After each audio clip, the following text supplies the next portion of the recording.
All right. So when I started writing down ideas for this podcast, I was really sick. Probably the sickest I've been since 2020. Remember the first time we all got that thing? Anyway, I was really sick, and I was like, man, I guess I should. If I'm not going to move my body, I should use my brain a little bit, and I'll try to think up some ideas for this. And the first idea I had for this podcast was to talk about strawberry milkshakes, which sounds crazy, but when I was a kid, if I got sick, my grandma would get us a milkshake. And she was really good about treating all of us as close to the same as she could. She didn't have favorites that we could tell, whatever. She was a great grandmother. Um, but she thought that I liked strawberry milkshakes, and I did not. My brother Deuce loved strawberry milkshakes. I did not like them at all. There was a place, we lived in Surreal, Oklahoma. There was a place called like Pirates Cove, I think, and they had milkshakes. So she'd swing by, get a milkshake, and bring it to me because I wasn't feeling good. And as an adult, I remember going like, why do people think that that kind of thing works? And then I remember it did work. I wasn't feeling good. I was thinking I'm not feeling good. And then somebody cared so much that they went out of their way to bring me something they knew would cheer me up.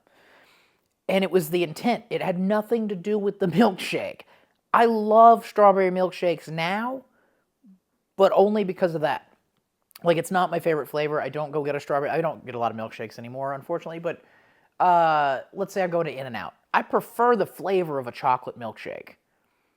But a strawberry milkshake, no matter where it's from or how good or bad it is always a weird reminder that my grandma was just super thoughtful and also was wrong. She got the wrong shake. She thought I was my brother sometimes. Who cares?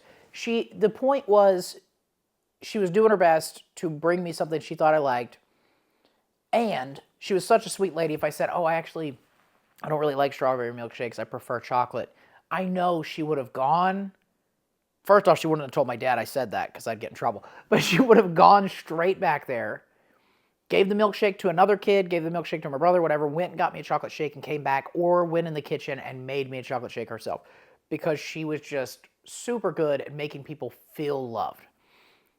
Now, the reason she was so good at it is she exuded love. Like, she actually loved most people. She had a mean streak in her. She had the occasional, I wouldn't even say mean, feisty. Sometimes she'd be a little feisty, the same way my wife is actually.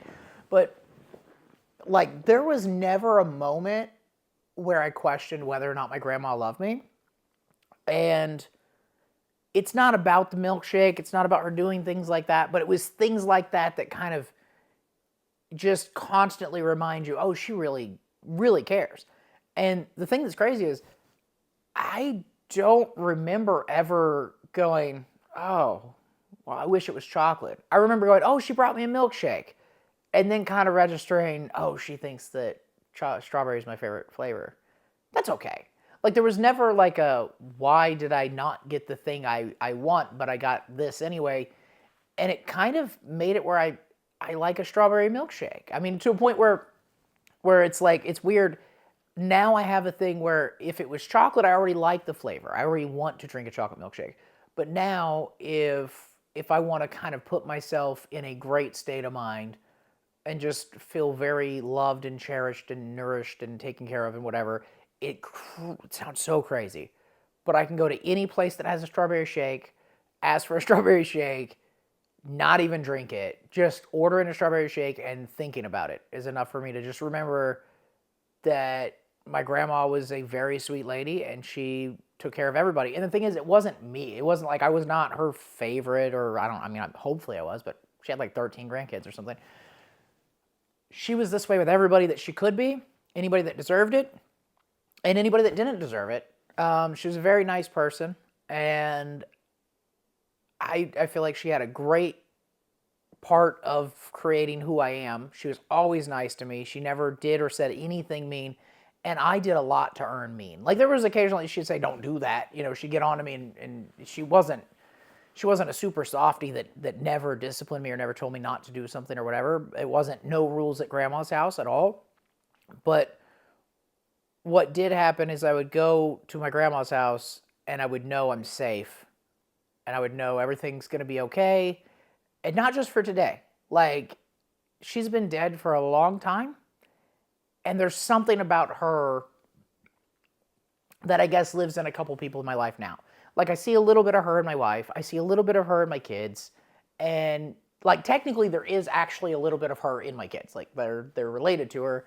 Where my wife is just a lady I met that happened to be very nice and cute and wore jeans that made her butt look just right. And I liked it a lot.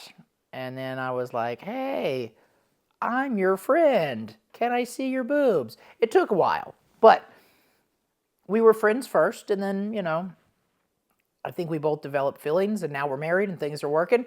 But the point is, it sounds weird because, I wasn't sexually attracted to my grandma, in case you were wondering. But the point is, like, she has a little bit of my grandma's attitude, like a little bit of the nurturing, nice, sweet thing, but a little bit of other stuff too. And then my kids don't look like my grandma or anything like that, but every now and then they'll do something that's just really sweet, and it just brings me back to strawberry milkshakes. And I know that sounds crazy, that like for some reason strawberry milkshakes are what ties this all together, but I feel like most people, if they sit down and think about it, probably have a version of that. I don't know what your strawberry milkshake is, but if you don't have one, think about it. Think about the time that somebody, no matter how small the gesture was, did something for you that just kind of made you feel better. Whether it was, somebody holding the door for you, buying you a pizza, taking you to dinner, remembering your favorite coffee from the coffee shop and showing up at work with 2 instead of 1 today. It's little stuff like that. But if you focus on that thing and you go, okay, why did they actually do that? And it wasn't they're doing that to get something out of you, but they just did it because they thought it might help you feel better. Just remember that. Just remember that one thing, and you'll have good days, a lot more good days. Like, let's say you have a coworker that is really, really nice to everybody, but you have 15 people in the office, they don't bring everybody coffee, but every now and then they bring you coffee, or a cake pop, or it doesn't have to be food. They went to SeaWorld and they know you really like dolphins, so they got you a SeaWorld thing and then didn't realize the irony behind you really liking dolphins and them going to a place that traps dolphins. Don't worry about that. It's a gesture. They brought you a little keychain with a dolphin on it from SeaWorld, and it means they were thinking about you, and they didn't want anything in return. They wanted to make you feel happy and good and whatever. There's a lot of that in the world, and people act like everybody's mean and out for themselves and whatever, but the reality is, like, I have several people in my life that are still bringing me a milkshake. And fortunately, it's not always a milkshake, because if you brought me a milkshake every day, that would be really bad for my health, because I love milkshakes, and that's a lot of sugar. And I don't know if you saw the diarrhea episode, but I shouldn't have that many milkshakes. But just throwing it out there, if you're ever having a bad day, try to remember that one time somebody did something for you that you know they just did to make you happy, no matter how small it is. And then see if you can recreate it in your head. And maybe do it for somebody else. Maybe be the grandma that brings the milkshake. You don't have to be a grandma. You can bring somebody anything. You can, if you, shameless plug, buy them 2 tickets to a comedy show. I'm just playing, don't do that. But you can show up at home one day and just bring an unexpected Dr. Pepper to your husband who loves Dr. Pepper. Or same thing, but costs no money. You got a nice man at your house. You're a female or a male that likes men, whatever. You're watching this. Get home, go, hey, Charles, did you take a shower within the last 6 hours? And if he goes, uh-huh. Have you mowed the lawn today? Uh-uh. All right. Unzip. You give him the old fillet-sh. That's nice. You could talk about sucking dick. I'm talking about sucking his dick, okay? It's a nice gesture. That could be your milkshake. You could show up. You could come home from a long day of work and go, I know it's been a long, hard day, and I don't feel like doing anything. But you know what would make my husband very happy? I'm going to suck on that dick. You just suck that dick. Or if you're a man and you're dating a lady, I'm going to eat that box. I'm just going to eat some box and go to bed. Have a little box for dinner, a little box for dessert. Just, that can be your milkshake. And then now you can go, wait a second, remember that one time that girl sucked my dick and she didn't even ask for anything? And I just dropped off at her house? And then I went to my other girlfriend's house? Damn, that was a rough day. Luckily, that wasn't me. I was not that popular. And now I am married to a lady that, I'm not going to say on the internet, but she's a nice lady, you know what I'm saying? Okay, so anyway, in conclusion, my grandma brought me home a milkshake, made me feel great. I think about it all the time. It was very sweet. You need to create a milkshake for somebody else, and that milkshake could be oral sex, a coffee, a milkshake, invite to something that they didn't think they were going to get invited to, 2 tickets to see a movie, a keychain, a high five, a post-it note that says, hey, you're my favorite coworker, don't tell anybody. A post-it note that says, hey, you're my favorite wife, don't tell my other wives because I'm Mormon. Whatever it is. It could literally be a post-it note. It could literally be a flower you picked.